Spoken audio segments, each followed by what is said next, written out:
It's about to be an amazing space. We're talking with OTC Method Man Patrick Mckay.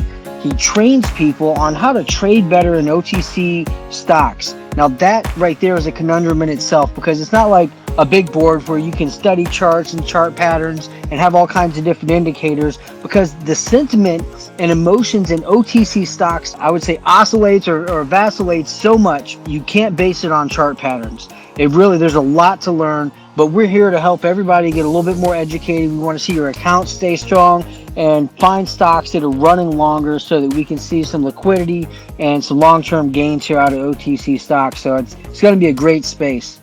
I know could you tell us a little bit about Method itself? Like, what is it that you educate people on? So OTC Method began with, when I got into trading OTC stocks. So like my background is in consulting firms and human capital consulting. So I was doing compensation programs and then executive like leadership transitions and stuff with consulting firms. And in that I learned a lot about how, incentive programs work and RSUs and all those different things. And then, but I was like the original triggered millennial. Like I graduated college in 06 and then got downtown like the first millennial. And I had all sorts of questions about like why the consulting partner would get $2 million and I would get, 80,000 or something. Like I was a real inquisitive guy. And those inquisitions led me to getting fired a lot.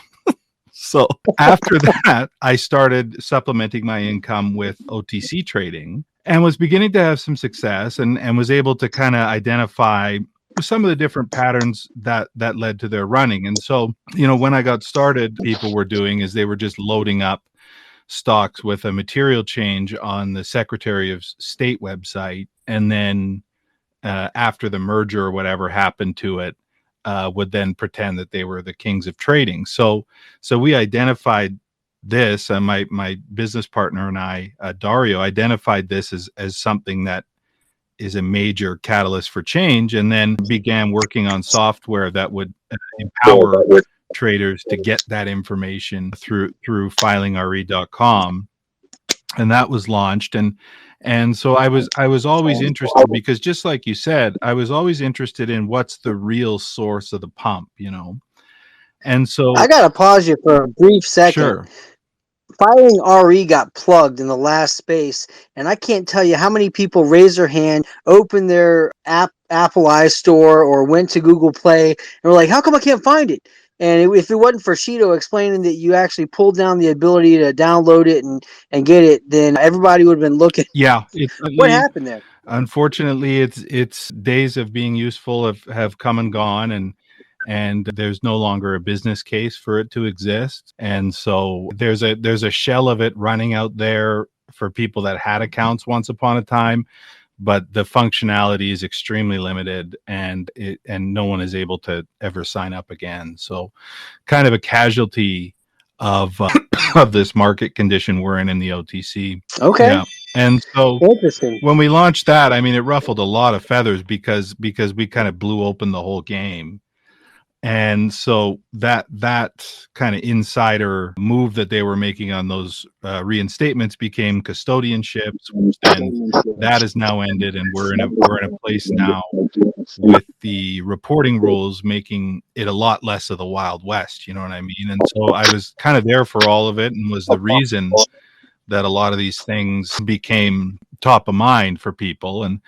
And so now we're navigating a new OTC environment, which has a different type of challenge. And my job with OTC Method is teaching people all about, the fine points and the fine details and most of all the risk management. And that part of it is very tough to do in a limited liquidity environment, but that's what I'm all about. And so I've been here for a lot of changes now, and I'm proud to still be here. I genuinely believe that the OTC is the best place for retail to get ahead, but volume for the most part has been lacking over the last couple of years, and I hope to be here to see it turn around. But we saw a lot of things transpire that kind of took volume away. first the cryptocurrency market started taking off and people were kind of interested. They put 50 in stocks, 50 into crypto, and they started getting their toes wet, and then it started crashing. And then the NFT craze came in, and there's a lot of money that got soaked up into those two things alone that pulled money away from OTC markets. And I'm glad to see some of it coming back. I mean, it seems like there's a little bit more runs happening here and there, and some interest through Twitter and stuff. It's getting a lot of that money that got soaked into those NFTs and some of those shit coins will never be recovered, and Yep. so it's more than ever, you've got to be so picky now. And I mean, anyone who knows me knows that I'm as picky as it gets, maybe too picky sometimes, but that's the name of the game now. Way to be, man. You got to know what you say all the time, know what you own. Yeah. And you got to have the the ability to say no, because there's no half measures, and I'm not seeing like massive continuation on a lot of these. So being like, all right, you know what, I'll could be problematic, and so, but there are some changes certainly going on, and some people are finally coming back and realizing that they don't want to trade 12 hours a day with small caps for 5 minutes of movement, or they lost their ass on options, which I certainly did. And I feel that I thought most OTC traders don't know anything about options.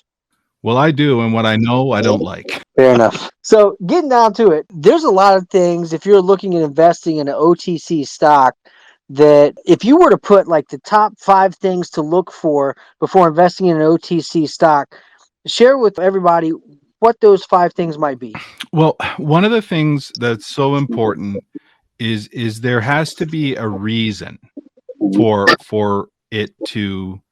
Can you hear me? Okay, I can't see the little bars moving. Yeah, okay. Yeah, okay. Fine. Yeah. So there has to be a reason for it to be moving, and one of the measures that I use is, because a lot of things will pop up on your scanner, but I think I got some feedback on your mic there, JRC. Me? I'm in a silent space. Okay, well, maybe it's mental illness on my part. I'll mute my mic while you're talking. Okay. Go ahead. So one of the big question that I always ask with an OTC stock, like if someone is saying to me, "Hey, this is good," or "Looking good, IMO," or whatever, is I'll say, like, is it better today than it was yesterday? And because there are a lot of things like with these OTCs where you see it's just a flat line for a year, 2 years, whatever, and so, if you can point to me a reason why it's better than the flat line it's been for 2 years, then at least that's a start. And so, like, for instance, if something has a reverse merger, which is far and away the number one catalyst in the OTC, that you could point to that and say, you see, they've got a reverse merger, they're becoming a new company. Okay, that's a start. Or you see that they had no revenue before and now they have hundreds of millions in revenue. Okay, well, that's certainly a fresh reason why it's better today than it was yesterday. And if you can't start there, then the probability of you're getting stuck in something with zero liquidity is very, very high. So that would be number one, I think, is the question that you have to ask whenever you're looking at vetting an OTC. And the other question you have to ask is, because, like, for instance, I don't necessarily know what is good.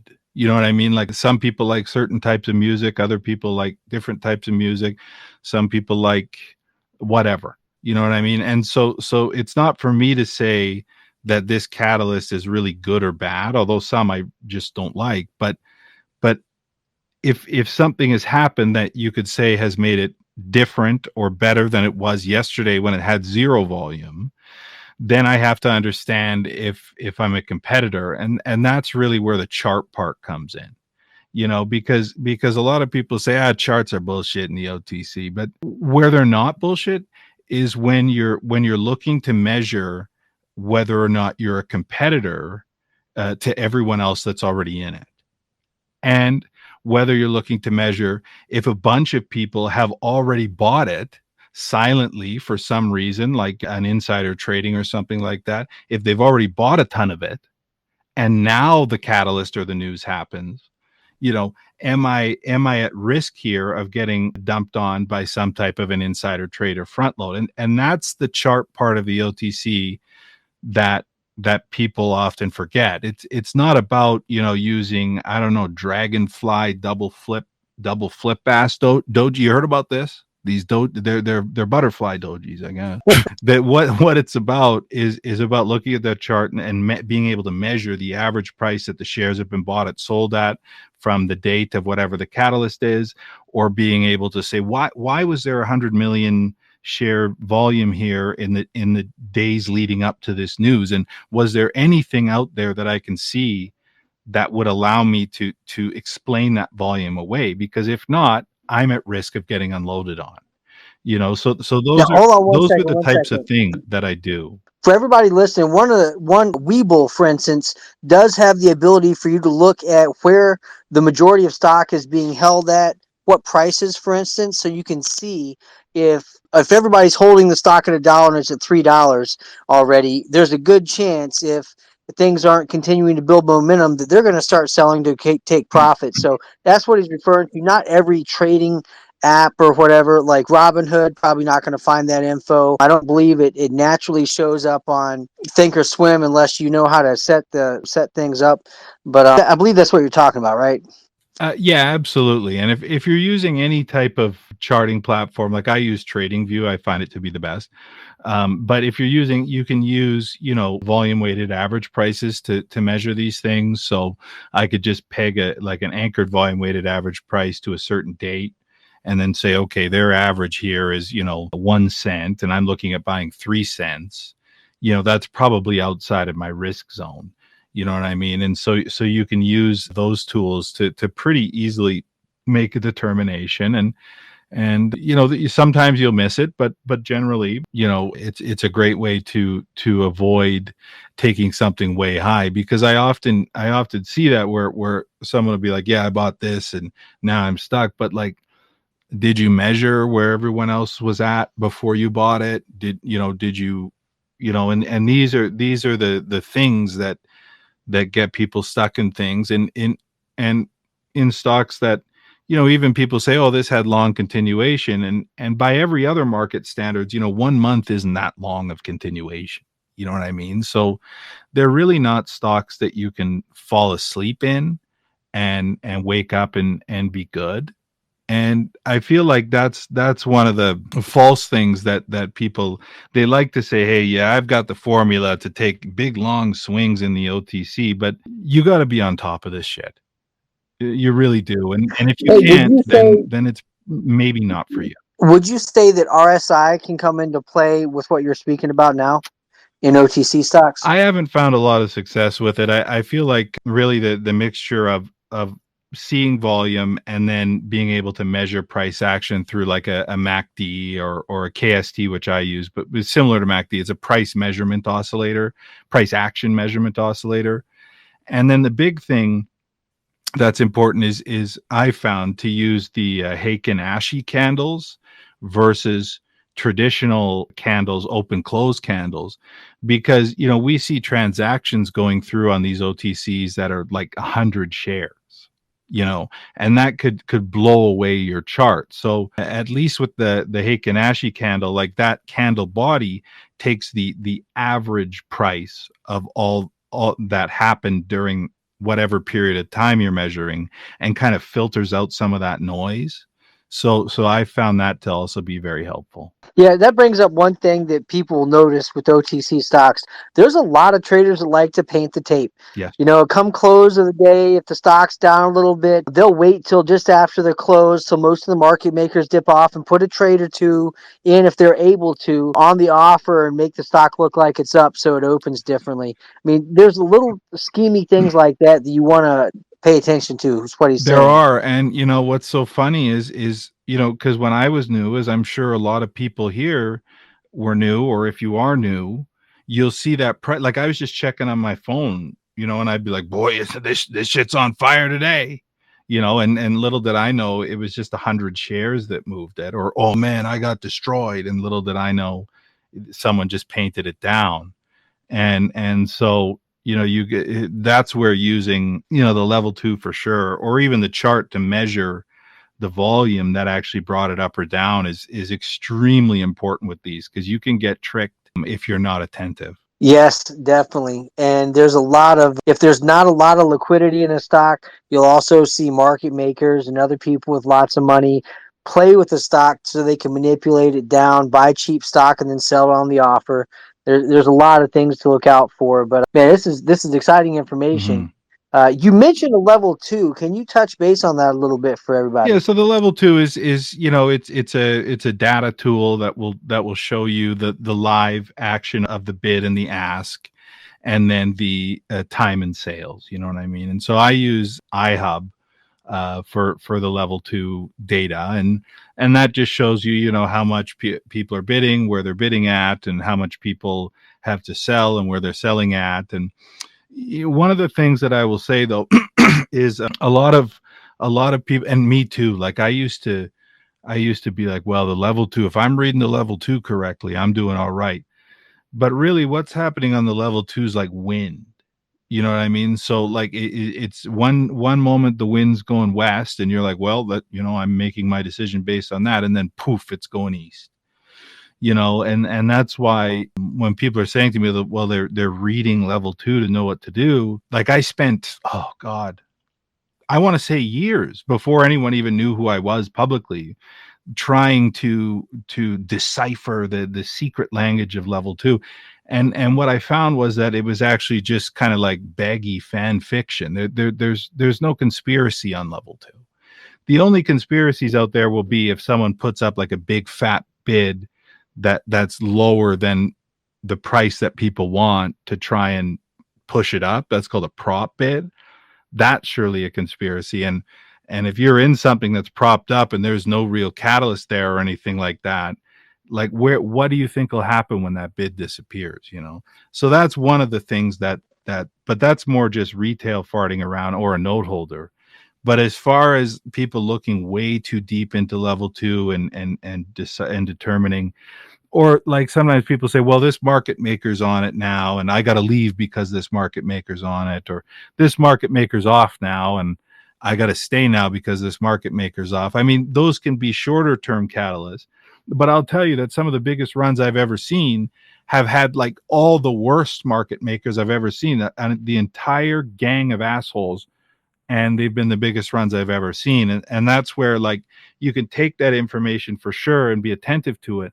But the measurement of price action in the end, I found myself getting shook out of more good ideas by looking into what the MMs are doing versus sticking with good trades, if I'm being honest with you. I've even seen spoofing on the offer too, because I mean, sometimes, like frankly, from iHub chat rooms is the biggest culprit. People like to bash to try to get a stock down so they can buy cheap shares when they know it's a good company. And one of my clients I've watched that happen with recently, where somebody, it's Nasdaq company, it doesn't matter, but somebody stacked like 40,000 shares on the offer, and I kept on seeing it would disappear and it would come back, and they were trying to get people spoofed because the stock's already oversold. And I know it's illegal, but I've never seen anybody get prosecuted for doing it. So it's like there are some other ways people can play with it. And then the other fact is with level 2, you don't have to represent your entire order. So that can be tricky too, because you never know if somebody's repping 200 shares and they really have 20,000 back there waiting. Yeah, and that's the interesting thing about it is people will say, well, it looks thin right now. This is thinned out. But like, I mean, in that second it is, but some dipstick could just pop up with millions of shares 2 seconds later, and you've made your determination based on, oh, this looks thin now. When in actuality there's shares sitting in accounts or not sitting in accounts at all time, and that's where you have to get into playing the averages and understanding the bigger picture. And whenever, one of the best little quotes that I ever heard, which would sound so simple but it's not, is, when you're in doubt, zoom out and look at the big picture of that chart, because you could be worrying about minor oscillations on something that's completely cooked. And so it's important to get the big picture using a daily chart. And that's one of the best practices that I put in whenever I look at a stock. I'll put it on daily candles and look at the big picture and go like, where are we going here? And what are we talking about here? Because if you get too myopic, you lose sight of whatever the big picture is with regard to trading these. That's a good point. So you said you were going to get into next segment. We talked about level 2. We talked about some things to look at. I don't think you finished the list of the 5 things to look at when investing in an OTC company. If you could try to finish that Yeah, out. so my major keys are, the first one I said was, what did I say? No, is it better today than it was yesterday? And if it's not, then why are you buying it? Because this market doesn't operate in a way where you could say, well, this has a good PE ratio and very good earnings. There's just no volume. You know what I mean? And so you have to go to places where something is happening that would excite people and make people think, hey, this is something bigger than it was for the future. So that's number one. The second one is, with regard to the chart and using the chart tools, which is a lot of what I do in OTC Method, is understanding if you are a competitor and your margins with regard to risk. Like if you're buying something 20% up and you lose that 20%, well, now you need to gain 25% to get it back, right? But if you buy something 50% up and then you lose that 50%, now you've got to gain 100. So it's an exponential shit scale with regard to risk management.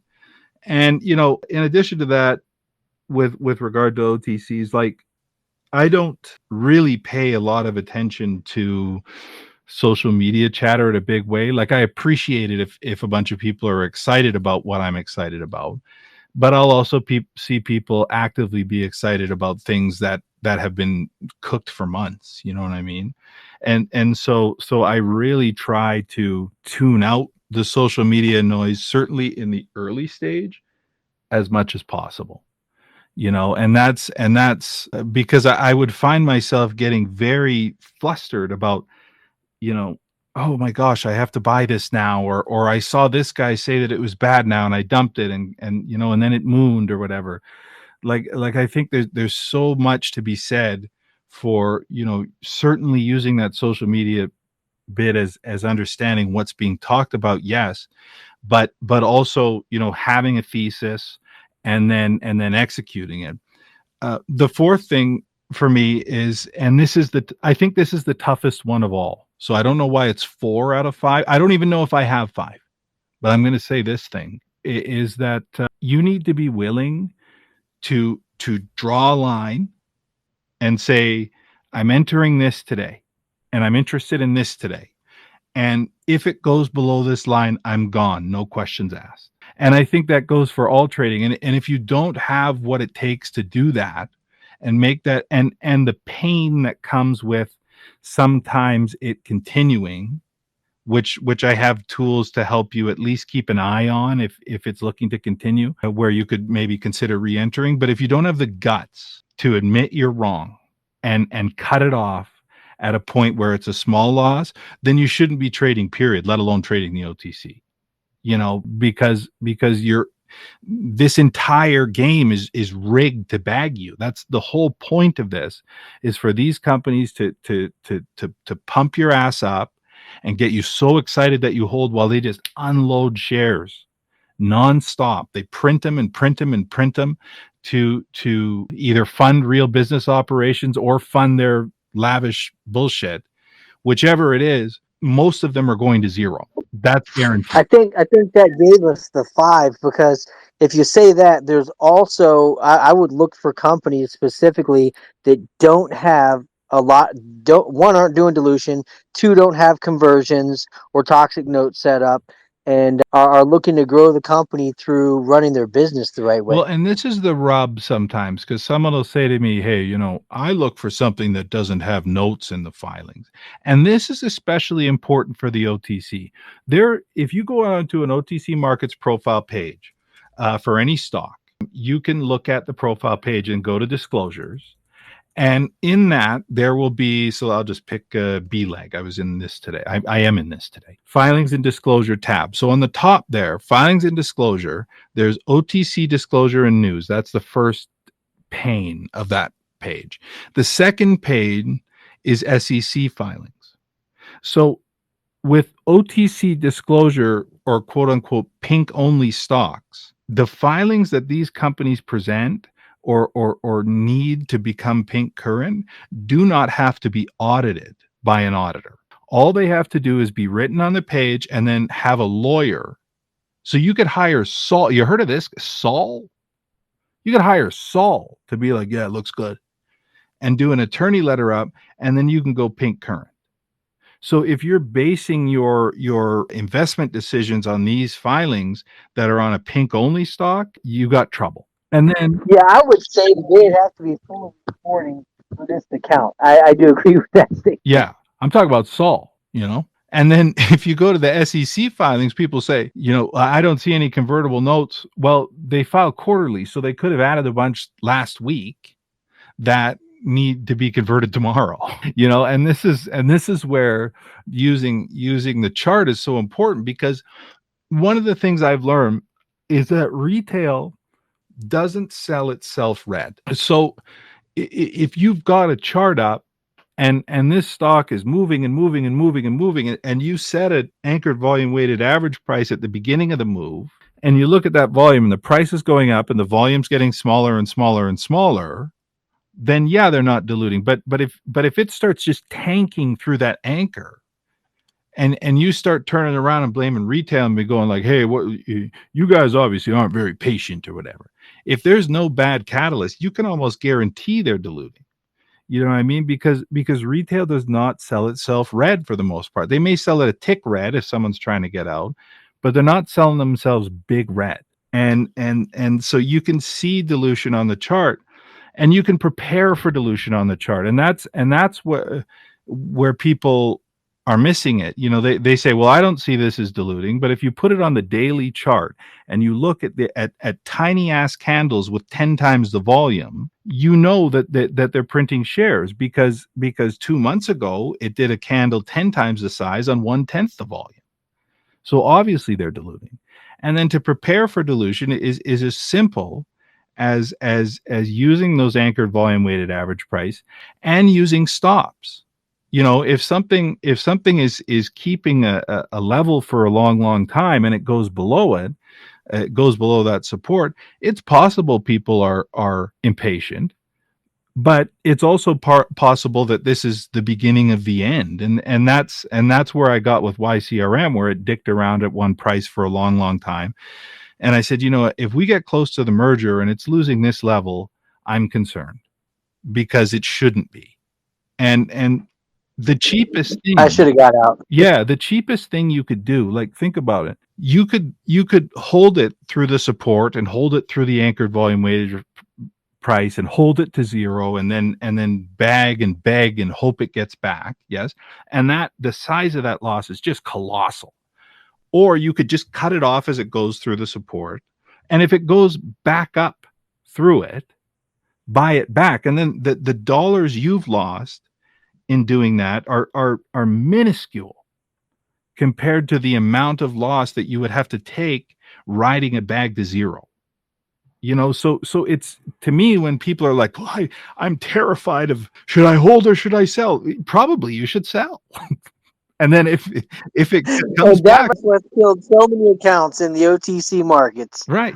And this is what's so funny. It's, you know, when I see these, or if you're really stressed, people treat their position as if it's one big cement brick. You know, cut it in half and take the edge off if you're so stressed. You know, like there's so many ways to manage risk, and so few people want to do it.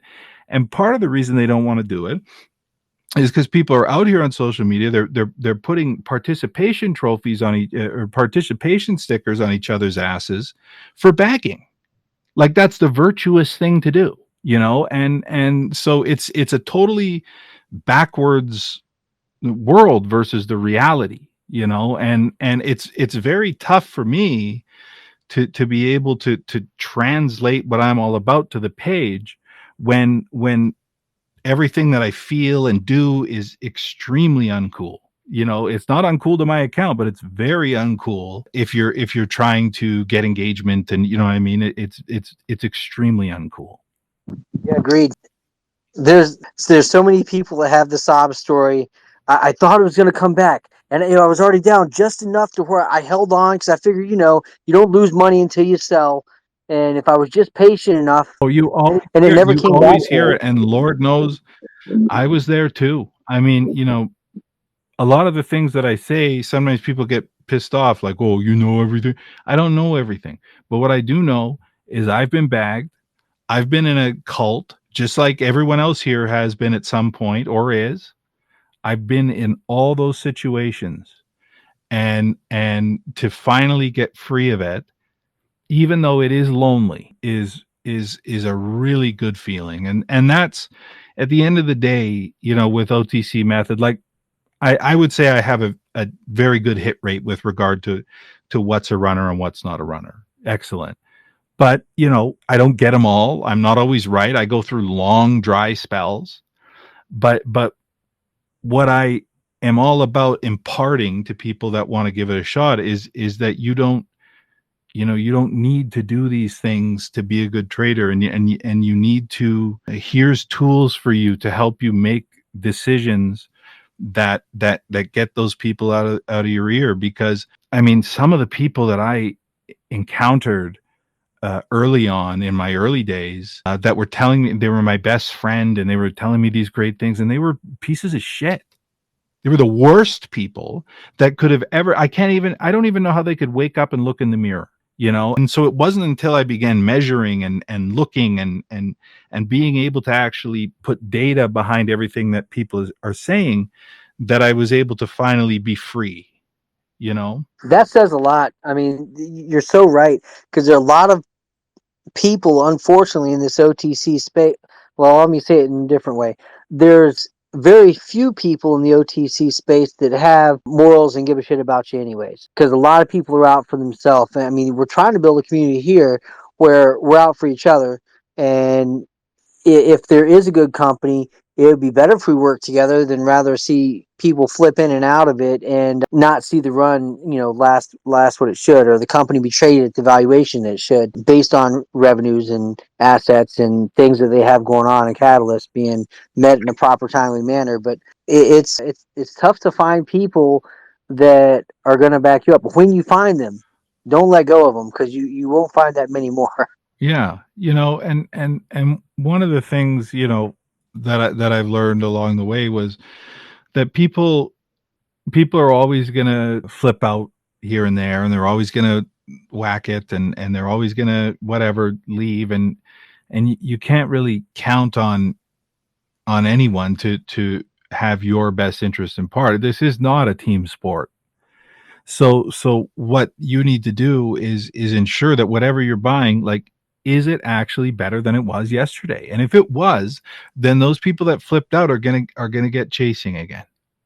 And if even if it is better than it was yesterday, but it's dumping on me and it's diluting, and I have these tools to measure it, well, it's got to go, because not all good products or companies are good stocks either.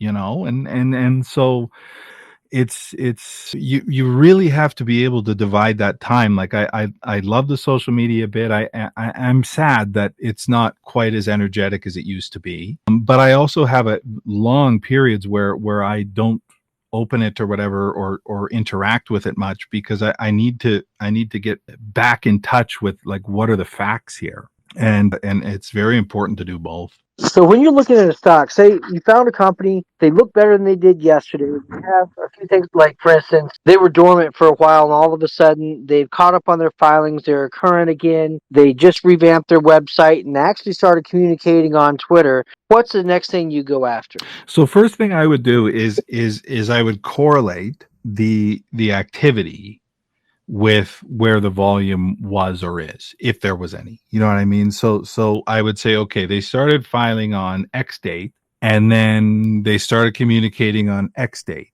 and the new website came out on X date. And to identify, like if you had a new website, you would use waybackmachine.com, right? You'd use the Internet Archive to identify when that website was actually updated. So now I could say, okay, the filing started here, the news started here, the communication started here. Was there any volume before that? And if it was a little bit, like maybe the CEO just wanted his grandma to grab a little bit, so it's like a couple 100,000 or whatever. Okay, whatever. But if it's a ton, then I have to start asking whether or not I'm going to get crushed here. So that's job one. And the way to do job one is to use daily candles on the chart and correlate whatever price action there was or whatever volume there was with the filings or the news or whatever. So that's number one. Number two would be to measure where the price is now versus where I'm looking to buy it at. So, if it's at dub 2 and it started at dub 1, well, that seems pretty high for me, but I have to know if it is what quote unquote high is. Because sometimes people say, well, this has already gone 1,000%, but the shares that took it up 1,000% only equate to $200. So even though it looks like it's up 1,000%, no one has owned it prior to today, and only $200 have brought it up. So really, it's not at 2,000%. You know what I mean? So I have to identify what actually brought it up to this point, and then use that factor in addition to where I'm at compared to the price to see if I'm. Let me say something according to that. Out of curiosity, have you had a situation come into play where people start screaming about the float's tight, it's been being held, and there's not much stock available? Now, in that case, if it's true, a small amount of shares can move up a stock, but how do you go and see what the float is, and is there a way for you to tell how much of it's been bought up and how much of it's left? No, there's not. You can see how much volume has happened in the time leading up to that moment. So if the float is 1 million and there's 1 million shares that have been bought in the last hour, like I like to know that they've turned the float. I appreciate that they've turned the float, and I appreciate that there's enough interest in it to turn it once. I will not be able to tell you how much of that is buying and selling back and forth without getting into minutia on level 2. So at that point, I need to say, okay, they turned the float once, and it is a lowish float at 1 million. So there's enough interest in this to at least turn the float once. So if I can pick it up at a competitive price in relation to the volume weighted average price for that week, or I usually use the weekly for the majority of stuff I do, then I'll give it a rip. If I'm really scared, I'll do a half and half. So like if I feel like this is a ripperoni and I need it, I'll take half of my position right away. And then if it dips, add the second half on the dip to round it out to a decent average, and then see if this thing wants to go. You know what I mean? And so that's kind of a couple of the ways that I handle it. So you don't know for sure if the float is actually tight or completely held. But if there's enough interest to get near turning it, if you're that late, then you know that they might hold it all. On the flip side of the coin, let's say you saw something, some news hit or whatever, and you're going, this setup is some wild shit. And, then that's when you get into considering how much of a rush you're in. Because like, for instance, if something's like a great price to float ratio and there hasn't been a lot of volume in it, and that float is really, really tiny, that might accelerate the speed at which you want to take a leap, because those shares could be gone like that.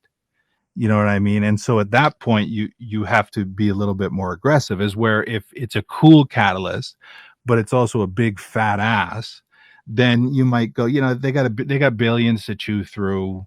Let's see how much they like it. I got a bit of time here. You know what I mean? And so that's where that float attentiveness, I guess, is very important. Nice. Yeah. There's so many things to look at. The next thing I think, what if there's volume, but yet there's still a spread?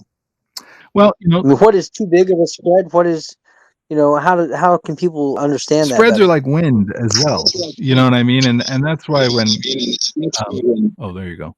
That is that working now? Yeah. Spreads are like wind as well. So you say, this spread's too big and walk away. And then the second you click the screen close, the spread is small. You know what I mean? And so, but spread really doesn't matter if you're using a chart, because you can look at that chart and say, yes, the spread is big.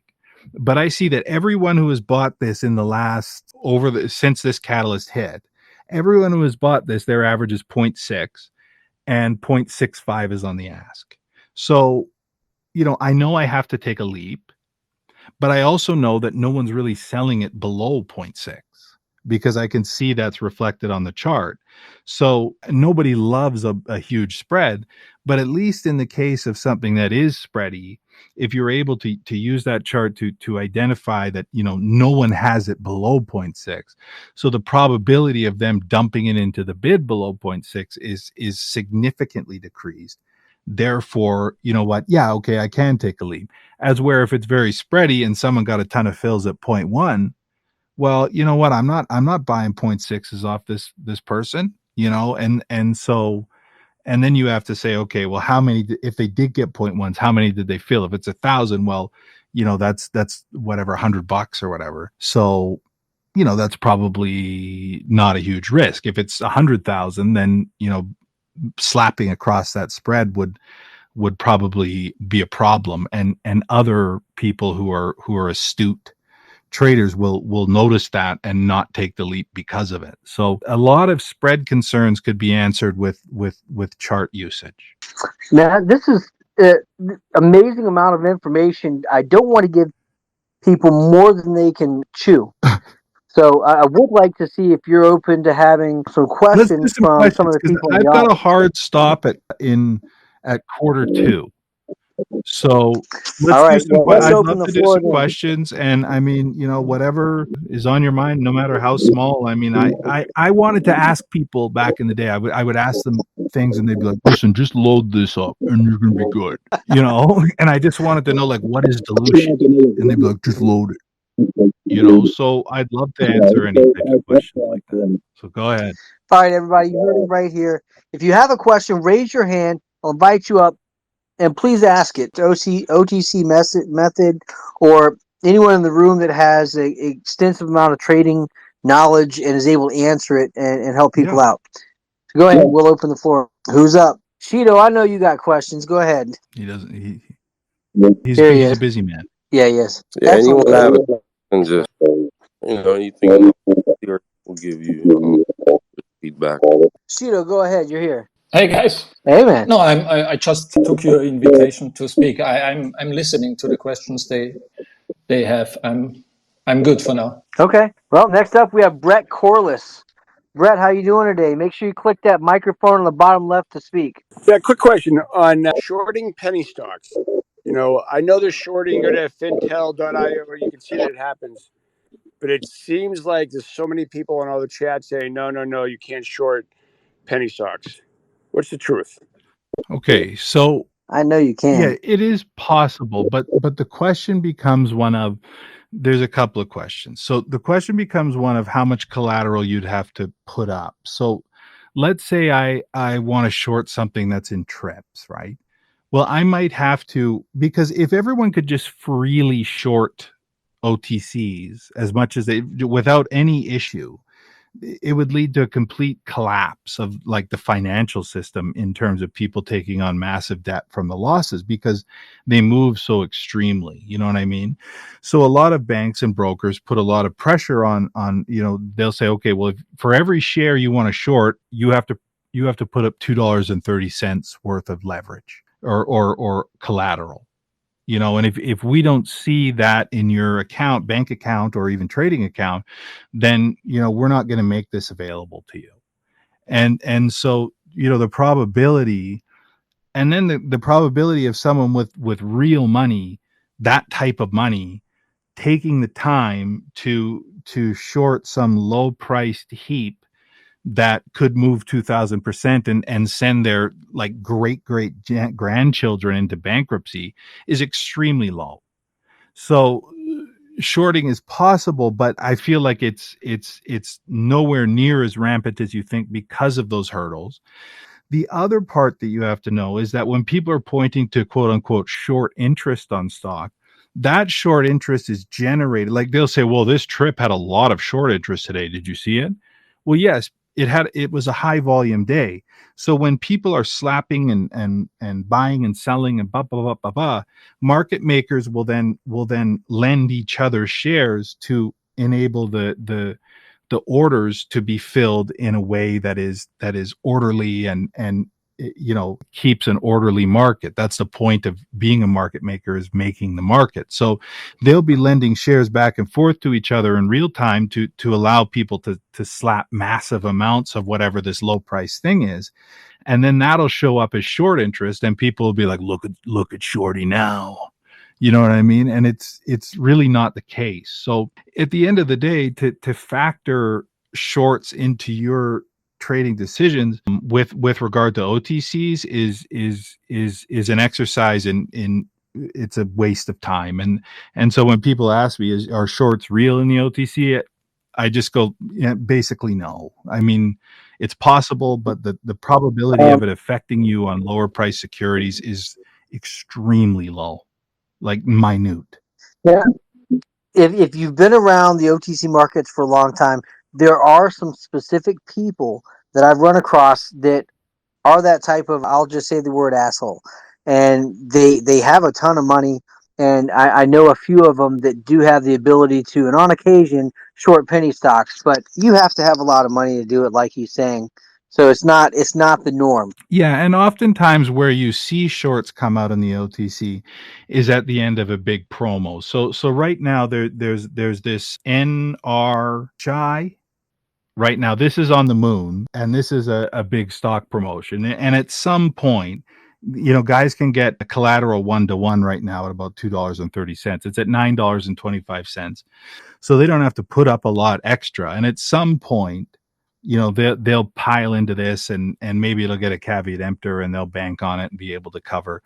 But that's like a higher price security, and you see that happen on a lot of these, like MCLE, a bunch of those Pedro's list. But with regard to, if you're trading dubs, trips, single pennies, whatever, the probability of shorts being an issue for you is nothing. And short interest, for the most part, is just a measurement of market makers lending back and forth. So there's the truth. And the last time I've considered what shorts might do to me, it's very rare. Very rare. Can't believe you mentioned Pedro's list. Pedro's list, I was in that in the summer, and I waited forever for it. And I thought, I loved the idea. I thought they were going to go crazy for it. I waited, May and all of June, and I was like, what, I got to move on. And then literally a week later, right to the moon, Yeah, look how hard it dropped, though. I mean, I was getting phone calls, emails. They were calling me and pitching me like it was a boiler room. That's the type of environment I came from. So I was drilling the person that called me, asking all kinds of questions. And I was like, where's your floor manager? Yeah, they are boiler room things, and people think that doesn't exist, and it exists in a big way, and that's what makes me laugh so much about this whole new SEC rules with regard to the filings. They're pumping as hard as ever in the nastiest way on these things, and they're worried about a guy buying a thing on a stop sign. It's shockingly dumb. Yes, it is, man, but it's still happening. I think they just found ways around it. Like they have offshore call centers and stuff like that. I mean, it's interesting, but ultimately, unless you're calling a stockbroker, it's kind of an illegal moment. Or unless you have a Series 7 or 26 or whatever one of the series is that allows you to be a financial advisor, you shouldn't be talking to other people and trying to push a stock. Well, and that's why oftentimes when you see me tweet, I'll just note, like, I'm interested in this break, or or whatever. I'm just noting what I'm working on. But what I really do not do is say, you need to buy this now, or buy now, or sob later, or whatever, because I don't think anyone actually knows what's going to happen. So why would I say something like that? Hopefully that answers your question. Then you're just opening yourself up to look bad and ruin your reputation, which I've heard you have a really good reputation. And I love the fact that, like I said, when I DM'd you, your disposition is great, man, because after seeing everything I've seen since '01, being in a boiler room, all the way to being in IR and doing this now, there's been a big shift. And they've tried to create rules that expose these schemy ways, the toxic notes, to going back to reverse splitting, to doing it all over again. They tried to combat that with making people go to fully reporting, not being a shell status, and trying to clean up a little bit of the OTC swamp. But the promotion day, it was so huge, and then it died off. They started hitting people with flags on OTC markets with stock promotion. And then there's the pump and dump lists and all the other people that scream, hey, this stock's being pumped. Everybody needs to get exposure somehow. It just comes down to, there's a classy way to do it, and then there's a shiesty way to do it. And I don't know. I mean, the people that can do a promotion and pump tons of volume are very slim now, because they've arrested people already over the last few years. Yeah, and I understand that, I guess if you're disclosing it correctly and everything like that, and keeping your nose clean, that it's okay. And and then if it's not one person, it's going to be someone else eventually as well. So I mean, it's just a part of the ecosystem. But as long as people are disclosing, they got, it is what it is. But for me, I've never done that in terms of a promotion or anything. I don't think I've ever been offered. I've been offered a couple times, but I've never really done it. But if people are disclosing, I don't see a problem with it. Any other questions on people's mind? I got 12 minutes. All right. I mean, these are emerging growth companies, so it just is par for the course that they're going to do something to get exposure for their company. And it's not going to be just hire an IR firm, because they're dying as far as traditional IR goes. Some different, I don't know, a mixture of things actually, but it's tough, man. I mean, so yeah, and sometimes these things are good, and they just need a little kick in the pants to get seen, and I get it, and I totally understand it. It's hard. Do you follow any specific promoters or anything like that you think are more than the other ones, or represent companies in a way? Yeah, I mean, I think that like our friend there, Super Robot OTC, is doing some Yep. promotions, and he's doing it in an honest way and disclosing it, and I appreciate to see what's going on, and I don't feel like he's saying anything that's way out of bounds in terms of crazy claims, and so I like that. Otherwise, I just don't pay enough attention to know who is doing a promotion or not. Like for me, using Twitter, it's like, okay, they're talking about this, but like getting into like who's who, I just don't find it to be a massive value for me. Awesome. Any other questions? Somebody raise your hand. We have just a few minutes left with Patrick, and if you have any questions, now is the time. Slap an ass in here. Stick around. We'll have an open mic where we'll just discuss like stocks in the market this week and coming up. That's right. It's about open mic time here in just a minute. This space was downloaded via spacesdown.com. Visit to download your spaces today. Oh boy, I'm sad I have to miss it. But, you got to drive kids around and do all that. That's right. I got 5 kids, but we have it every week. So well, I'll come for the future ones, 'cause I've really enjoyed it, and I really appreciate you inviting me. It's funny how it goes on this, especially with the way Twitter is now. Sometimes I feel like people just can't see each other or something now. It's so strange. We have another question here real quick from, hey, it's me, Brian. Are you in? Hello, Brian. Hey, it's me, Brian. Hey, how's it going, y'all? Hey, Brian. Hey, so I'm a relatively new trader, and this might be just a huge question or a long answer or whatever, but I'm finding that I have the hardest time getting out of a stock. I've been playing around on the OTC for a while, but knowing that timing to get out, when is it time? Like, what's the strategy there? And because I'm finding I'm just holding stuff for forever and not actually, maybe I don't have a plan. Anyway, just wanted some pointers on how you strategize on that. What are you using for charts right now? I'm just going through Schwab right now. So, and I mostly use my phone and stuff like that. I work full time. That's the moment that I became profitable or even flat was the second I started using charts. And TradingView, and I'm not plugging it because I used the link once and it didn't do anything. So, but TradingView will allow you, like, it's almost desktop perfect on the phone, like in terms of the way it looks and the way it measures the price movement. And then once you do that, what you do is when you open it, then you would use like a 30-minute time frame. And then so if it ever tested a level and rejected it and then broke through that level again, you just draw a line and that would be your new stop loss. And then if it did it again, tested a level, rejected it and broke through again, you draw another line and that's your new stop loss. And then when it breaches one of those lines, that's it. And then you're locking it in. But I will tell you truthfully, unless you take the time to get those charts moving, you're always going to be in the bird box, and the trouble you're having will never go away. Okay. All right. Thank you. Yeah. I may want to add that that's what looking at the average daily volume is so important for, because if you're buying 100,000 shares, but the average daily volume is only 30,000 shares, that means it's going to take you 3.5 days to get out if the volume stays the same. That's the other question. Yeah, you're absolutely right. I mean, you'll buy something and you'll think, well, I want to buy $10,000 worth of this because it sounds crazy.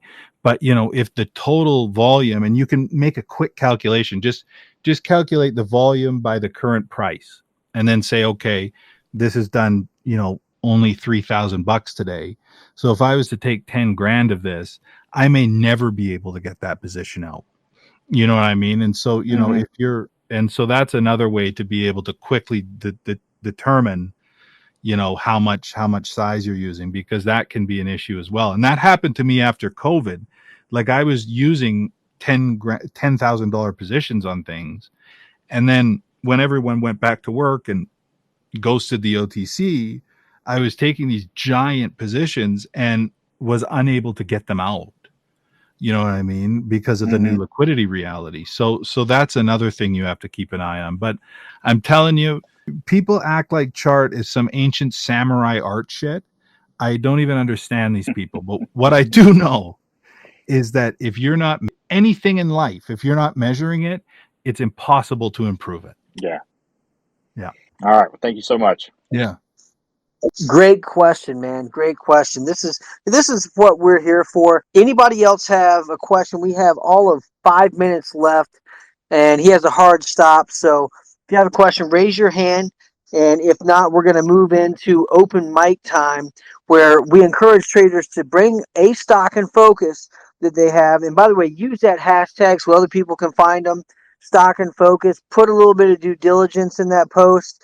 And let's try to build something that nobody's currently using, so we can stay in contact. The whole point is for other people, if you have due diligence on the stock, or something that other people don't, or you just have experience with the industry or the niche the stock is in, by all means, we're here to think tank investing so that people aren't getting in the wrong stocks and getting trapped. So. Well, I'll leave it with this. And I could do one more question, but I'll tell you this. The reason I started OTC Method was when I started out, I would ask people questions and I could never get a straight answer. And the reason I couldn't get a straight answer is because they had some type of interest in a stock, or they had or they didn't know shit, which is the case for a lot of people. So as soon as I had answers, I said, would anyone ever want to be in a place where they could finally get the answer? And that's why I made it. And then for more experienced traders, they appreciate the fact that, I read the tea leaves on a lot of stuff and have memories to different moves way back when that could, correspond to whatever's happening now. So there's something for everyone, but ultimately, if you're not getting your questions answered out there, I'm your guy. I have hundreds of hours of video, access to me, a live Discord where I break things down every single day. I mean, please save yourself the time. That's what it was all about, and that's why I opened the site. Well, folks, you heard it here first. We're going to let Patrick sign out for the night. What an amazing time of finding out some new knowledge on how to keep ourselves out of traps and potholes, what to look for when investing in an OTC stock, and ways to put. If I'm not mistaken, I'm going to re-mention Hakanashi candles. That's right. Yeah.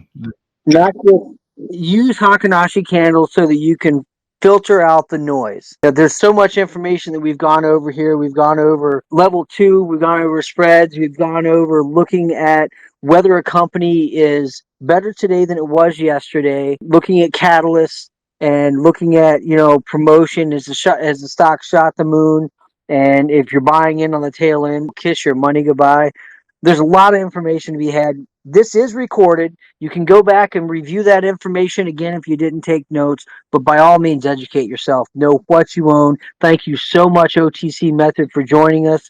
It really is a pleasure to have you on the space. Well, thank you man. for the invite. And if anything is on anyone's mind, you can shoot me a note here on Twitter and whatever you want to do. But thank you, and I'll be back for future ones. Awesome. Look forward to having you back again. Thanks man. again. All right, You're welcome. Cheers. All right, guys. Now it is open mic time. We want to hear what your stock and focus is. I want everybody to chime in. We've got the mic open now. Please take time. Go share this space. Let other people know. If they weren't on prior to this time, get them on there now. It's going to be a great conversation. Don't hesitate to raise your hand and join the conversation with the stock you have in focus. And this isn't a place where people are going to come in and just promote a stock because they're holding a bag and want to get out of it. Because ultimately the goal is for us to be able to look at what's being brought to the table, see a chart, see the information, and help out with a method, plan of action, or information that might sway an investment in the right way. Who's up next? Raise your hand, share your stock and focus. It's that time. I got one. I'll start off with. Go ahead. PK already. Right now, I posted some really good videos, like to make sure like the company's legit and everything, and the stock's like trading pretty crazy right now.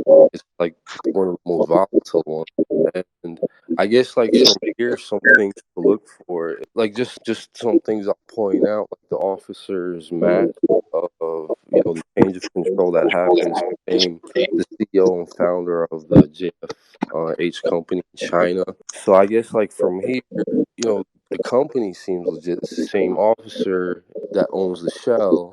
I guess from here, the big question is how much of that's from the Chinese companies coming JFH e-commerce corp that it's the same owner, just so you don't know how much the assets are going in it. But I guess that's like one thing to keep in mind. But with that, it's a really good play. The companies I made like a video, one video to the next, and there's a bunch of good. There's some robots page 2 on Super Robot got a really good DD and their accounts like videos. Oh, that's a really good merger play. Supposedly, this company, their like gross margin, what's it called, gross merchandise value, which is basically like how much they process like in sales basically, but not revenue, like how much merchandise.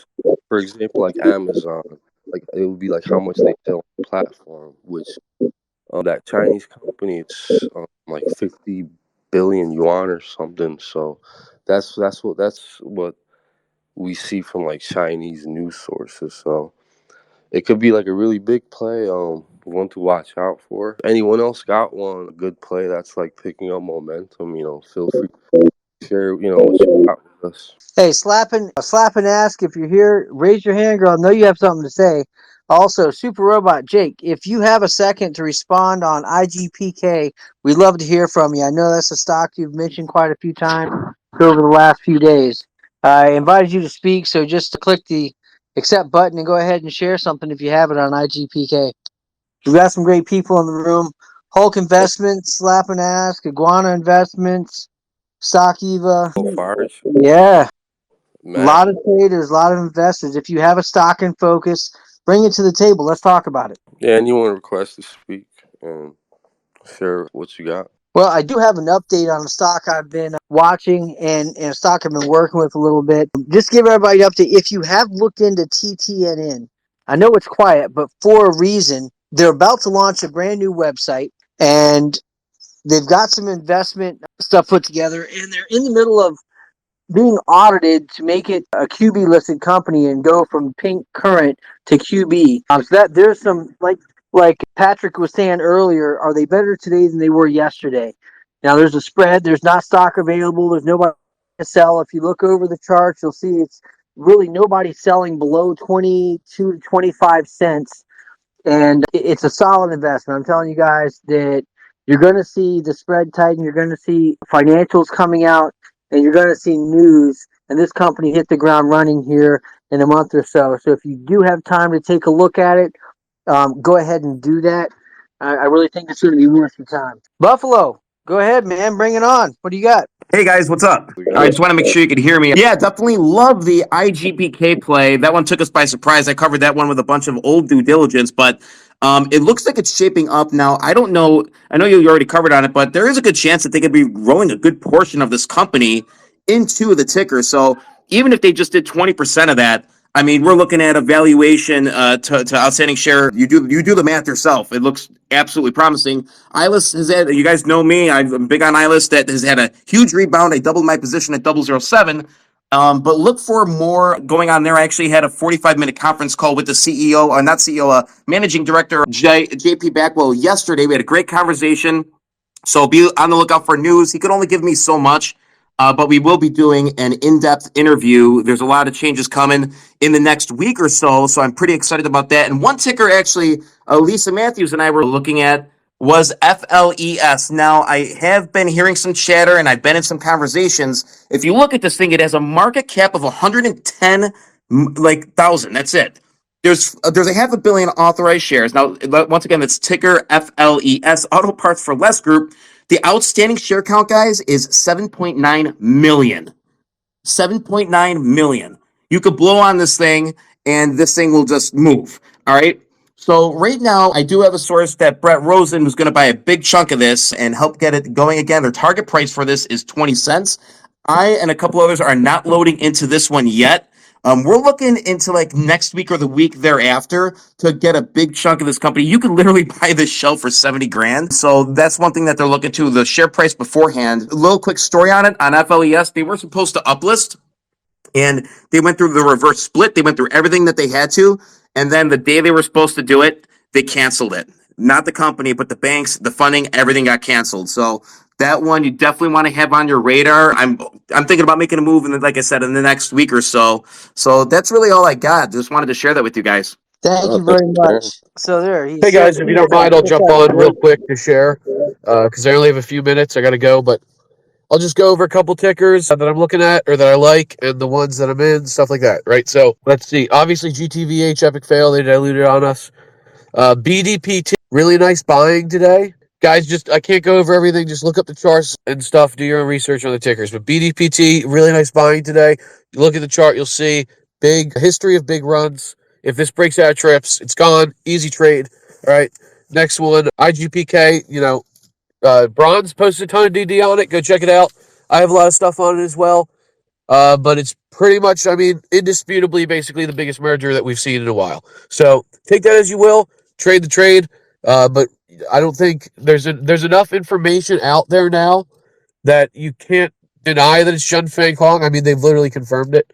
And so if you take a look at what the company is, you'll see that it's exponentially greater in size than 99.9% of the companies that we see buy these shells, right? So that's obviously a hot one. MRES, under a penny, really like this. They have that RLab ticker that the same directors got, but I really don't think the market's understanding because they're pushing RLab, which sure is a great trade. It's been a great trade, but MRES, if the MRES spin-offs, because they want to do several spin-offs. So why did they get RLab? Well, they got RLab so they can do a spin-off into it. So you're going to get RLab shares if you own MRES. So MRES is the better play, in my opinion. Plus, there will be more spin-offs. Plus, it's cheaper, so better risk reward. It's actually really close to like a super crucial support, which is 008. So if you can get sub penny, it's beautiful. What else? It got a push end of day. Go look up, just type in the ticker on Twitter, look up DD for it. Very large healthcare type, Mexico merger. I don't really know. Honestly, I haven't paid much attention to the research. I saw it. It was at Trips 5. I started buying it. The setup is really nice. If it does catch traction and the incoming company starts talking and has good stuff, then it's got the right setup to do a big move. Phil, PHIL, trash ticker. but could be a good trade, right? 30 billion or whatever shares, who cares? You can trash it all you want, but it trips 3. What's there to really bash, right? If you look at the chart, dead bottom. Again, history of big runs. I don't care who's slapping it. It could be the Chinese mafia slapping it. As long as I make money on it, that's fine. Couple more here. Song is talking about canceling the RS and bringing the buyback back, which I predicted would happen. If you know me or in my Discords or Telegrams or whatever, I was saying, like, I wouldn't be surprised if they just reverse the whole scam and do it again. And that looks like they want to do that. So, if that's the case, it's going to run. So, keep an eye on that. Tons of room on the chart, right? That's what we look for, is lots of room on the chart, because we're swing, or at least from stuff I'm throwing out there, it's all swing trades. So I want to see room on the chart to capture the biggest move. SPZI Major League swipe today. Sellers just got bodied, completely flushed out. Shares obviously into smarter traders' hands. They pushed it right back up. I'm looking to see this one. I would love to see it get back to a penny area. I mean, what a flush that was. And obviously, I don't know if it closed green on the day, but because I didn't even look at it open, I caught it on the flush, but it had a really nice recovery, right? So it's moving back up. And Xall, XALL. So they got 25% acquired of WooSender AI, which has, I believe, I'll have to double check, but I think the DD's posted. I believe they have U.S. Army contracts, or at least contacts, right? So they're working on that if they don't have them already. But it's an AI company, and they're going to IPO this year. So if Xall owns 25%, that company IPOs, Xall makes a crap ton of money. So I think I went over all the tickers I wanted to cover in a brief period of time. Thanks for listening to me ramble. Great Oh, job, thanks Nick. for Way to sharing. spit it out quick. Everyone go give Robot a follow if you don't already. Always got some hot tickers.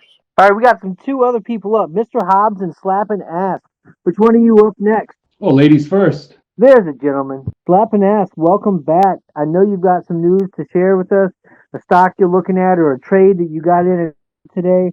By all means, get on here. Let us know what you have to say. It looks like she's connected. Mr. Hobbs, go ahead. Yeah, you might have to leave and come back because we couldn't hear you. Okay, I will go then for now. And one of my top tickers has been for a while here, ABQQ.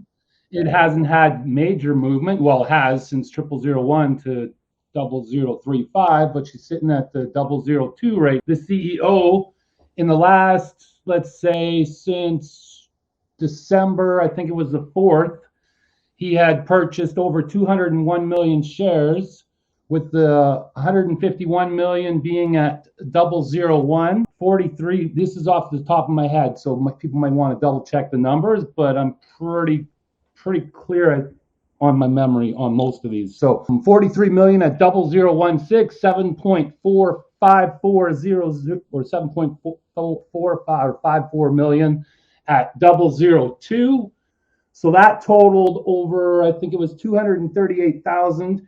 Then he also, on December the 1st, he canceled all the series shares of preferred shares, except for Series A, which he only has 100,000, which convert only for a one-to-one basis. So there's 100,000 that can be put into the market max. All Series C shares that Kramer had been part of before to keep the stock down because of the toxic spiral debt that they had until recently, and that's why you actually see the company making moves now, is because there are no convertible debts. There is no Series preferred shares left at all. They were all canceled, everything except Series A, like I said. Along with those, Series B, the company CEO canceled 20,000 of those that he paid $320,000 for. I believe it was in 2021. Don't quote me on that year, but he paid cash for it, and they were canceled December the 1st, and the value, like I said, $320,000. So now if you put in, the CEO also just put out another Form 4 yesterday for another 23 million at 002. So he bought even more again at the highest price that he has so far, and I believe that's where he wants to keep purchasing if he can. However, he's also said that they are going to be taking 250 million shares off of the market, so canceling as well. That's already been a tweet. And if you guys have been following this company like I have in the past couple months here, you'll know that he follows through with his tweets, and they're really fast when they do make them. The plan is to go to the New York Stock Exchange without a reverse split the revenues, there's going to be a little ways to get there for that. However, the CEO has made some deals with the Chinese movie companies where he has contacts and connections with over 1,000 different, or no, it's going to be 100 movies now that he made a deal with. Just 100 movies per year over the next year, plus every year after that. So there's two big movies that came out so far that were in January type thing for the new year. So the one that was the big one was Taylor Swift. They were supposed to get between 4 and 11%. It depends on how you look at it and how you figure out the percentages and everything. The CEO and the company says they were getting 11% off the top. So they said they would get 11% from 7 to 11,000 different theaters across the nation. And a couple days after the movie opened, they had already stated that they had made $2.1 million for the not just for Taylor Swift, but also for a movie called Shining. Not The Shining with Jack Nicholson or anything like that, but it's Shining in the Night or something like that. But this movie was actually based on a popular TV series. And they did some advertising to get it out there with some different scenes that were very popular from the series. And they are making 0.7% off of that one. Now that doesn't seem very much, but when you figure out that they had already sold $87 million in sales, well, that works out to about $609,000 in 3 days. Not bad for an OTC company, right? So with that being said, they also have the connection where they can see how much money is made from every movie at all times in China. And I found that out by looking in the filings, and that's how they're able to state how much money they are able to do. And I can post the link to the company that they deal with if anyone's interested in that as well. For that, Oh yeah, definitely share. Yeah, go ahead and post it in the chat underneath this yeah, post. again, Where this it is just says, off the top of my head, the stuff that I was researching. I hadn't put it out to the public yet for that. But if people are interested, there's definite proof of what the CEO is saying about that out there. And I believe it's one of the top movie distribution companies in China. And I can, like I said, I'll get the information on that too. So I believe, Of course, keep in mind, if it's from China, it's hard to be able to, what do you call it, check that information because of their internet. that's a wall, but I do agree with you. I've tried to get into a couple different things to look, and yeah, there's definitely that block. Actually, Super Robot gave us a little bit of information on how to break that wall a little bit, and that's to go through Baidu. So that's a Chinese Google, basically. So you can search different things in there. It's a little difficult to navigate through at times, but if you put in the right keywords, and you have to, sometimes you have to put it in the Chinese symbols and just translate them or whatever kind of thing, then you can figure out information like that too. Now, there's another company I think people are sleeping on, and I've been waiting for the filings to come out for this one, and they actually hit today. And it's been talked about before, not for a while though. And I really can't understand why this company is sitting at 0005 right now. Mind you, they've been pink limited since November 16th, I do believe, somewhere around that date, where they were put on the NT10K, where, they've got 5 days to put out the filings, blah, blah, blah. And they never did. So the stock went from 13 down to, I think it was 6 and 5, 4, I think it even hit. So it's basically at the bottom right now. And I expect Pink Current to be coming up on that stock here very soon, because they just put in their filing today, like I said. And you've got the total revenue for the last quarterly report was $2.9 million. The cost of revenue is 1.59. The gross profit's 1.42. Expenses 755,000. Operating income $668,000, and this thing's in a net income of that. So it's actually making money. They reduced their share structure, I believe, from 3.5 billion to 2.2 billion. They have 1.92 billion outstanding, I do believe. People have to double check those numbers. These are all off the top of my head right now. Actually, I'm going to check that number right now, as a matter of fact, because I got it right here. Let's see here. 1.932 billion, 2.2 billion shares authorized. The market cap's 1.6 million. There's been no dilution.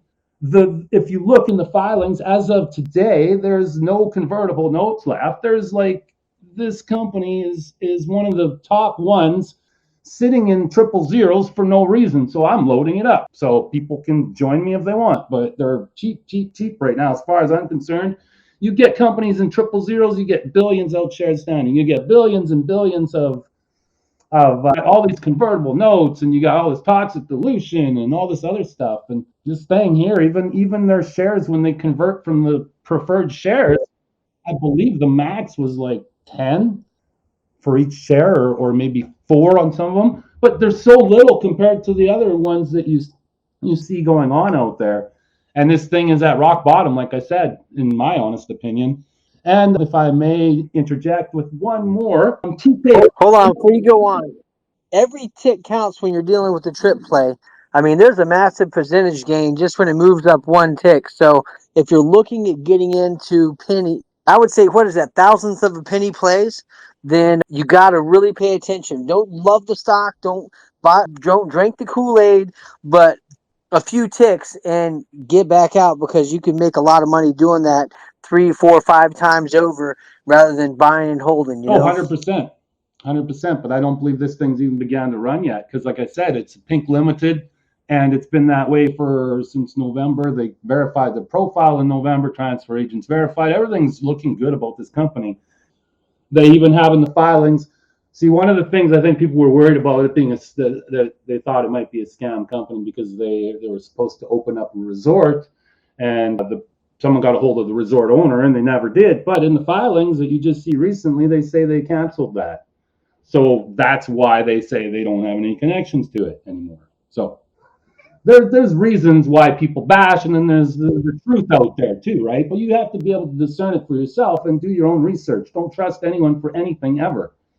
If you see research on a stock, double check it. Make sure they didn't make a mistake, because we're only human. We do our best out there to try to help people. However, there's mistakes that are made. Some people, unfortunately, will tell you shit and lie to you all the time. And you have to be able to discern that. Like, for instance, what was it? There was a stock. It was at 0004 yesterday, or it was at 0002, then 0003 started going, and then there was a little bit there. And then suddenly threes got cleared. And then what's the ticker? Just 1 second. You're killing me, Smalls. The ticker was GMPR. So I looked in the filings, and it looked like all the dilution could be done because the OS was pretty much maxed. So I thought 0003 would be a good entry. So I figured, I'd watch it, see what happens. And then I saw massive amounts of threes bidding. So I thought, okay, well, I'm going to try and bid on there too. So I got my threes, and then I seen some fours going, and the threes started to like stack hard for bids. So I figured, the dilution was over, because they hadn't been able to get to fours in a while. And then actually they cleared threes and were stacking at threes. So you would think either the company is waiting, or whoever's diluting is waiting till all the threes get stacked and dumping, but you don't think at that moment. You think, well, the threes are going, or the threes, they're stacking nicely. Fours are starting to go. This thing could have a nice little run here, being that it's maxed out and everything. So later on in the day, I saw people dumping it hard. I don't know if it was the company or what, but I'm like, well, man, I'm in here for a short time, not a long time. I'm not the captain of this ship, and I'm not going down with this ship. So I got in at 3, I got out at 3. And, that's...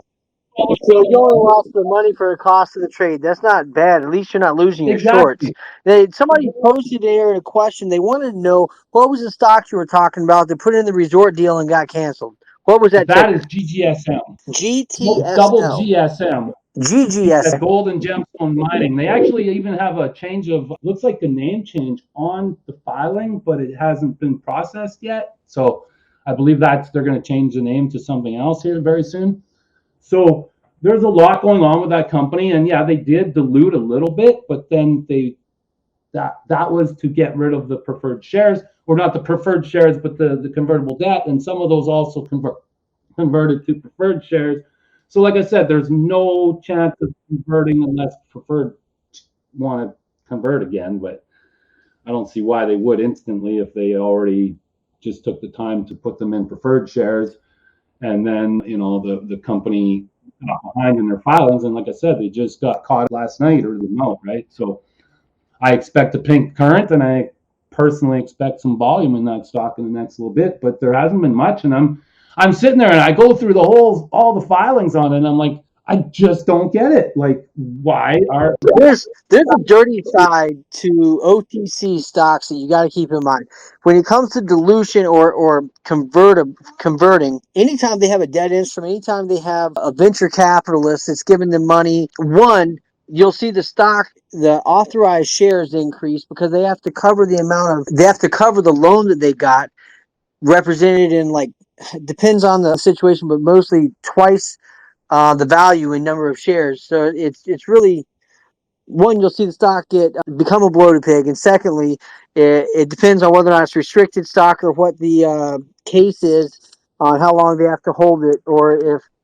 when the payments are. So you got to look in the financials if they report it, and show when their payments are due, how much they have. Because if they're late on a payment, that gives the venture capitalist the right to convert for the cost of the payment, and then they can sell directly into the market. So it's a bad thing. That's why you want to, if at all possible, stay away from stocks that have a ton of convertible notes. 100%? That's why I see these guys have 0 convertible notes now. It's like you look in the filings and they're clean. The revenues are up there, they're profitable, and it's one of the only OTCs that are like doing that are sitting like in trips. Like, it makes no sense to me. I truly think that people were frightened of the limited information, and that the bashers were saying that it's a scam because they were going to get this property, but they didn't. But you wait until the filings come out, and it's all explained in there. So I don't know. That's what I see. I'll keep buying it when nobody wants it, because that's what I do. I buy them when no one wants them because I see value in them at that point. I don't go chasing stuff because people are chasing it because something's up, right? Like IGPK, I like that one. That's a good one. I don't feel like chasing it at the moment right now. I think it might dip, it might not, and if it doesn't, then there's other ones. We'll see what happens. Chunk, but if that one is so big and valuable, even 100,000 to 200,000 shares is a huge amount if it's going to hit where people are talking about where it's supposed to go. So, it comes down to you managing and follow certain people, but don't follow what they're doing just because they're doing it. Someone posts something like this, for instance, I blame me on that on DMPR falling. So in one of the tweets, I said threes are building fast, and a few fours already went though. And I showed the level 2, and I said they will get slapped soon enough. Maybe that was my fault by saying that. I'm sorry if I did that. And the guy says to me, "You still seeing fours this morning?" I said, "No, there's no fours now. People dumped threes yesterday, and I had to adapt to what was going on." He's like, "Oh, typical pump and dumpers." Shake my head, and I'm like thinking, and I even said, like, I'm sorry, I had to adapt to the market. I'm not the guy dumping all the shares. I only had 2 million shares of the company anyway. It was just put a little bit in. You know what I mean? So it's like, you gotta pay attention. You can't blame someone for showing you something, especially if they're telling you the truth. So I don't know, but that's why I always say, trust your DD and only your DD. So if you read something and you don't think it's right, or you think it's right, double check. It only takes a couple minutes. Yep, and that's the name of the game. Know what you own, take time in your due diligence, and be patient before you jump into stock. I mean, if you're only trying to go for a tick and you see a lot of volume, and if you look at a level 2 and see the offers are moving away and the stock's moving, by all means, jump in and get out. But most of the time, it's far more valuable to do due diligence on the company, look at their financials, look at what catalysts are potentially coming up if they've even mentioned it, see if they're better today than they were yesterday, and really take your time and look at if there's a big spread between the bid and the ask. It's okay to put in a bid and see if somebody steps down to fill your order. You don't have to buy directly on the ask unless things are running and you're trying to chase something. Then I would say you need to think twice about trading if you're going to start chasing stocks. But know what you own. Take your time. Don't just jump in because there's a buzz. Well, that's like with TKVR as well. Like with that one, it doesn't get a lot of volume, but you look at the max that they could even if they put out all their preferred shares and put them into the market, it'd only be 160 million more shares maximum compared to the 80 million that's outstanding now. However, they have no debt. They had $39 million in revenue in just the first 9 months, ended September the 30th.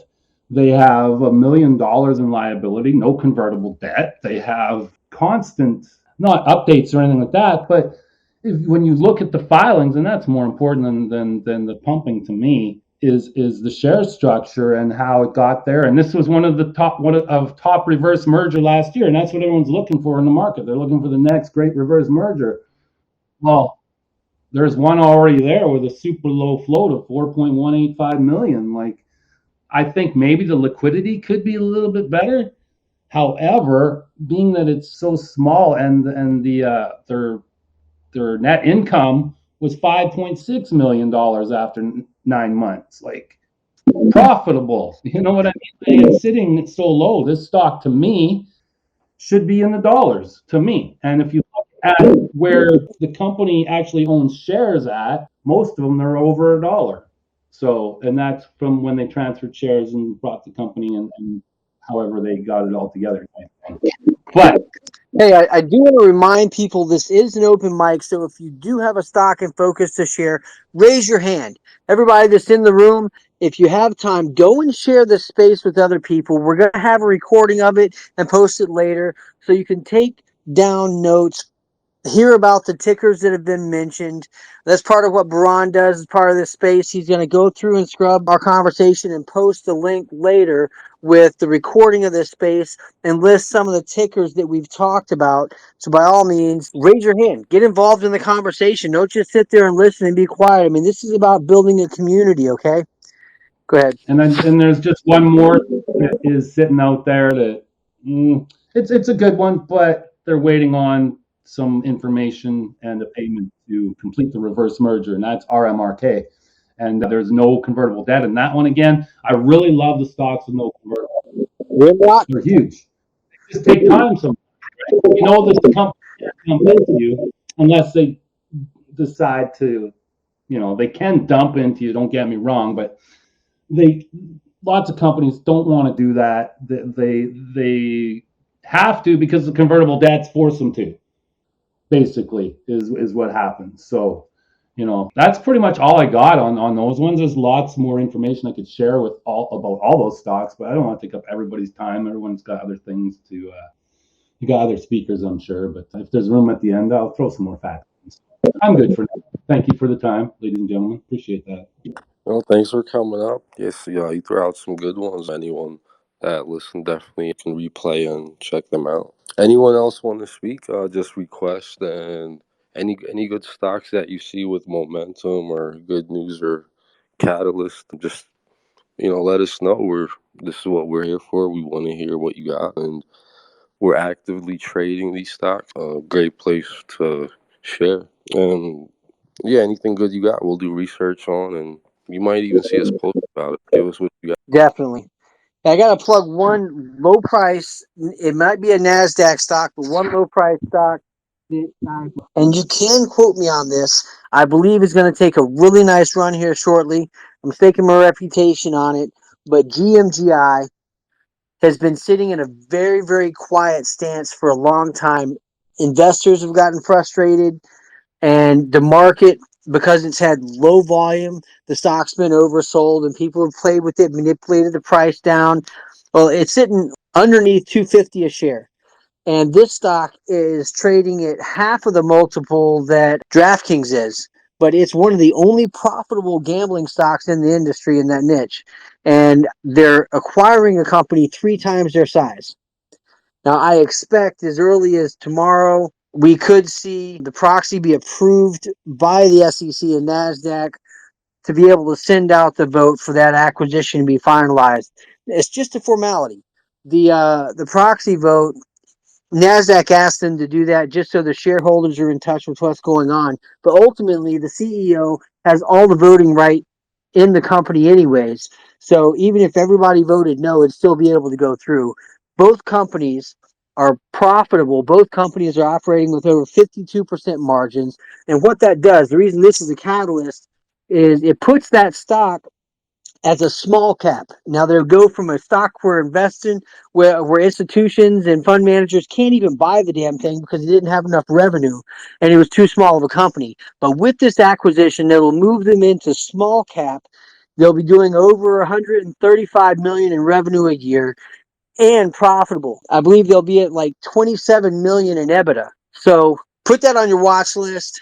If you want to take a stab at a more conservative play, I would suggest looking at GMGI. I'm not a licensed broker, so by all means, talk to an advisor before you do that. But I just had to plug it while we had time. Iguana Investments, what's up, man? I haven't seen you for a while. Glad to have you back on the space. Hey guys, how are you doing? Can you hear me? Yeah, we can hear It's you. good to be back talking with you. Hey, things are starting to heat up on the two tickers that I shared with you over the past month. QIND along with ILUS. For those of you that are online that heard me speak about these tickers about a month or so ago, I mentioned that QIND is in the throes of being uplisted to the American New York Stock Exchange. We are waiting any day now for S1 approval from the SEC, giving them the certificate to uplist. ILUS is the parent company of QIND. And I am also going to throw in one other one, which ILUS just secured, which is SAML. That is another company that ILUS purchased and has intentions of rolling up a division that they own, ERT, Emergency Response, into that shell. And all of this should be explained tomorrow by management. They referenced in a PR a couple weeks ago that they would kind of lay out exactly where they're at in the process of these three tickers. I think you're seeing the current movement over the last week reflecting that. So things are going to start to come to a head here, and we should have some excellent direction tomorrow. But this is one I don't think anyone should sleep on, or three that anyone should sleep on here in the next few weeks. So good luck. So how does it work out if the first one's listing, ILUS isn't a listed stock? How's that going to work out for US? I'm sorry, you said ILUS? You said ILUS is the parent company, right? Correct. Okay, so if their subsidiary is listing to a major exchange, the NYSE, like you mentioned, how is that going to bode for ILUS as an OTC stock? If they're still going to remain the parent. Now, I do know one other situation where this is the case, and it's GGII, Green Globe International, owns, what's that weed stock? Braun. What's that weed stock that we talked to? The NASDAQ listed one that has Snoop and everything? Oh, Hempico. Yeah, Himpico is their subsidiary, and that stock is a Nasdaq company, but they're owned by a pink sheet. Like, it doesn't make sense. How does that work out? Well, ILUS owning a majority percentage of QIND, they're allowed to roll up the revenues and earnings onto their balance sheet. So it's going to come from QIND. They can report it under ILUS. The same with SAML. When they put the assets into that entity, it's going to be majority owned by ILUS. So they, as parent of all these entities, will be doing the full reporting and will be able to trade under their own ticker. Right now, if you look at the market cap, neither market cap in either of the companies is reflective of what the true assets are in either one of the entities. But having qualified subsidiary QIND uplist brings all types of credibility to the parent, opens up other markets for investors. There's also, I don't want to throw too much at everybody too fast here, but they also have, again, this is part of some of this potential news coming out tomorrow, but they've also threw out there a possibility of uplisting onto the NASDAQ, purchasing a shell there, doing a reverse merger, and that may be part of what they're going to be discussing tomorrow also. So I have my own personal thoughts of exactly how all this is going to unfold, but they're all in the same family, so I don't think you can go wrong with any one of those three symbols. I do want to say, if they're flirting with NASDAQ is, in the last year or so, has been really dragging their heels on getting things accomplished in a timely manner. They may be better off listing on NYSE. Well, this is in addition to, I believe. I believe what they're doing is simultaneously trying to uplist QIND because they're at the finish line with the processes there. They're just waiting for comments to come back from the SEC. Hopefully, it's an approval. So if that in itself is going to the New York American, I believe the NASDAQ play is so that ILUS can uplist sooner rather than later also, because they already have the shell SAML for their ERT entity. So once they get QIND uplisted, they can roll into SAML and then they can take ILUS through the NASDAQ. That's, I think, how this is going to lay out over the next, I don't know, 3 to 6 months. It's all. Anybody else up, man? Somebody raise your hand. Take a Share look at your stock and focus. Yeah, it's all in the filings. Read the filings. They're very vocal about sharing, their plan as they move along. They've pivoted a couple times in the betterment of shareholders. Like I said, this should all unfold here in the next 3 to 6 months, but ideally in the next couple weeks, you should start to see some movement on the 3 of these. Awesome. Thanks a lot, man. I really appreciate you coming up and sharing that. Okay, best of luck to you guys. Hey, welcome back to the space. Make sure you come again. We'll be here next Tuesday. Yes, sir. We'll do it. Thank you. All right. All right. Who's up next? If you haven't done it yet, follow JRC Stocks. Follow Stock Picks NYC. Connect with us, man. Share the companies that you want us to go after getting interviews for. We're here to get information firsthand for you guys to do due diligence, to really look at these things as an investment, and to educate ourselves as a community so that we're not finding massive losses and falling into the trap of dilution and conversions. We're here to work with each other. So if you have good information that's public knowledge and inside information, by all means share it on the space. He just talked about QIND. He just talked about ILUS and another company they just wrapped up. ML is the other one. SAML? Yeah. Okay. Who's up next? We got a few more minutes here. I Please call me. I can chime in for a minute. Yeah. No, I just bring up the stock I brought up last week, SMMR. I don't know if you have followed it today. Had huge volume, so relatively. If you remember, we shared it last week below 3 cents. It hit 6 briefly today. Some 5s and some 6s with some big volume, like I think highest volume in 2 years. So this is definitely getting interesting, and I'm looking forward to when the guy comes to the spaces to talk about his plans. But I talked to him yesterday. He said that he's not ready yet because he's still waiting for OTC markets. I know they unbelievable how long it takes. But somebody discovered it lately, especially today, because almost 400,000 in volume for this one is very rare. I think it's the highest one in 2 years. So I just that people still maintain to watch this, because this one can move. Another thing, I think Buffalo is not on still. So because I wanted to ask him, this FLES that he brought up, I just want to make a cautionary statement that they need badly a filing, because in a few days they get a grace period next week if they don't put out a filing. So just that people don't get stuck in it if there is no filing coming, because they only have a few more days for their queue to file. Otherwise, grace period. So I wanted to ask him if he knows if they will file in the next few days, but he's not on anymore, I think. Mr. Hobbs brought up TKVR. It's like it a lot. I own it just based on the numbers, as he said. It's highly undervalued, which is often the case with the Chinese stuff. But they also wanna do acquisition in the States now, and they want to go a little bit west. They want to get more trust, I think. So I think this is in teens. This is a value buy. That's a definite thing. Whether it will ever be really discovered. I mean, the last time it went up to 50 cents when we bought it at 12. So that was good. And in the meantime, it came down to teens again, like they usually do.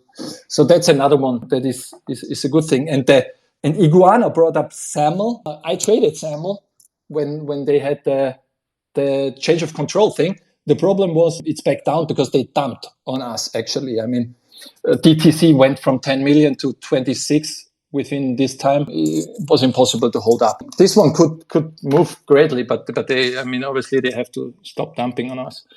So that's why it's back down to 2.5 cents. That's the story on this one. But I think this one has good potential from my view. Yeah, and that's it. Actually, I just wanted to give some 2 cents on some of these. Thanks for sharing, man. Shido, it's always great having you on here. We've had a lot of great people come on and share stocks today. Still, we have a little bit of time left. If you have a stock in focus, by all means, raise your hand. I'll bring you up, share a little bit of due diligence on it so that way other people can put it on their watch list and start to build out stocks that they're looking at to be able to either trade or invest in long term. Anybody have their hand up? I know Slapping Ass didn't have a chance to talk earlier. She wasn't here in the microphone or whatever. If you want to speak, come on, girl, put your hand back up. We've had Iguana Investments talk, Mr.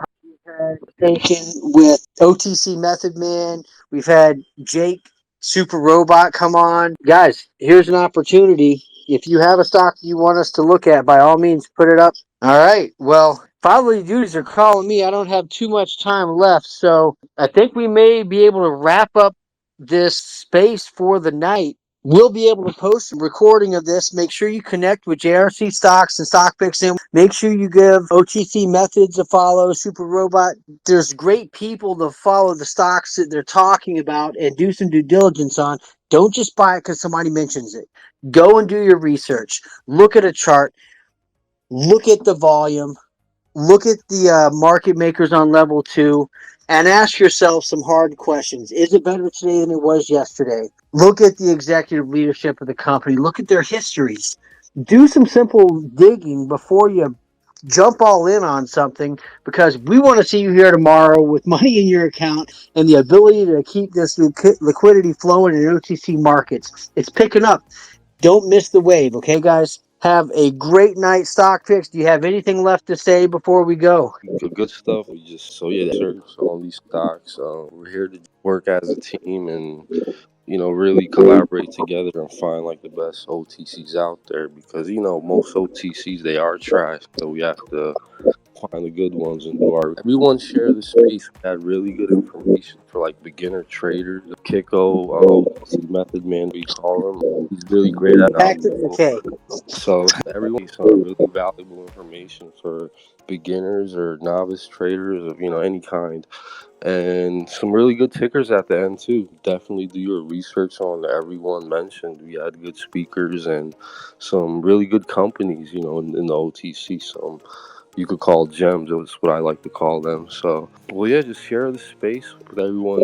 We'll have it to feature a hot company. If you have any recommendations, just reach out to them, invite them, and we'll talk to them and see if we can Real get them. quick, before everybody goes, we do have an interview with a company. I'm not going to put out the ticker yet because it's a company that's going to have a coming out party. You remember what OTC Method Man Patrick Mckay said? Is it better today than it was yesterday? Well, I've got a company that has been dormant and silent and hasn't been trading. And now they've got a man coming in that's revamped the company. No toxic notes. They're trading in trips. They just had their redo of their website. They are communicating actively through Twitter now. And I'm going to have the CEO on Tuesday's space at 4:30. Everybody wants to be there because it's a stock that could really run. It's not over diluted and has a reasonable float. So we can have a lot of fun with this, guys. I will see you next Tuesday at 4:30. Make sure you set a reminder. I'll plug the space on Friday evening. And have a great weekend, folks. Have a good one. And if anyone has a question, reach out to us. Hey, bye. Definitely. That's what it's all about, guys. All right. Till next time. Have a wonderful night, everyone.